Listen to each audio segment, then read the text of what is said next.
ओम का नियम क्या है, तो आइए समझते हैं।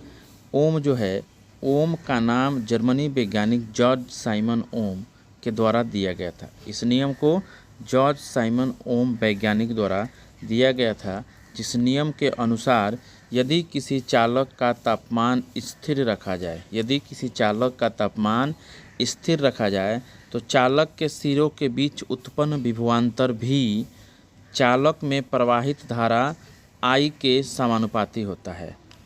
यानी उसमें जो वोल्टेज होता है वह उस कंडक्टर में प्रवाहित विद्युत धारा के सीधे समानुपाती होता है। इसका सूत्र होता है V is equal to I R. V is equal to I R. V is equal to I R. V यहाँ वोल्टेज हो गया, I आपका करंट हो गया और R आपका रेजिस्टेंस हो गया। यानी वोल्टेज जो है वो धारा और रेजिस्टेंस के गुणनफल के बराबर होता है। अर्थात धारा बढ़ेगी तो विभवांतर भी बढ़ेगा, धारा बढ़ेगी तो विभवांतर भी बढ़ेगा, और प्रतिरोध अधिक होगा तो धारा कम होगा। यानी इसे रूल से हम यहाँ समझ सकते हैं, इस फार्मूला के द्वारा हम समझ सकते हैं कि अगर प्रतिरोध बढ़ता है तो हमारा क्या होगा, विद्युत धारा घटेगा। अगर विद्युत धारा बढ़ता है तो प्रतिरोध यानी R का मान घटेगा।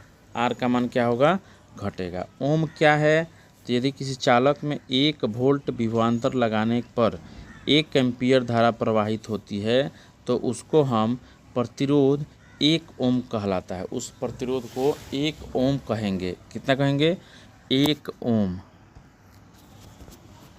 इसके बाद है ओम के नियम का प्रयोग। ओम के नियम का प्रयोग तो विद्युत परिपथ को गणना में, बल्ब, हीटर, पंखा आदि उपकरण में प्रतिरोध ज्ञात करने में, क्या करने में, प्रतिरोध ज्ञात करने में, ठीक है, विद्युत धारा ज्ञात करने के लिए ओम का नियम का प्रयोग किया जाता है। ओम के नियम का ग्राफ होता है VI यानी वोल्टेज और करंट का ग्राफ सीधी रेखा प्राप्त होता है। यह सिद्ध करता है कि धारा और विभवांतर समानुपाती होता है। धारा और विभवांतर समानुपाती होता है। देख सकते हैं आप इसमें, जो कि ये आपका वोल्टेज का फिगर है। किसका फिगर है, वोल्टेज का ग्राफ है इधर, और ये 36 में जो है धारा का ग्राफ है। दोनों स्ट्रेट लाइन हमारा प्राप्त हो रहा है।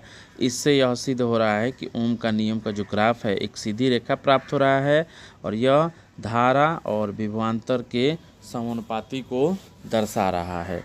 किसको दर्शा रहा है, धारा और विभवांतर के समानुपाती। ओम के नियम की कुछ लिमिटेशन है जिसको सीमाएं बोलते हैं।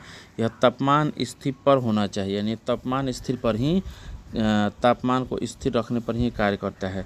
यह नियम डायोड, ट्रांजिस्टर आदि पर लागू नहीं होता है। गैर ओमिक पदार्थ पर भी लागू नहीं होता है। गैर ओमिक पदार्थ पर भी लागू।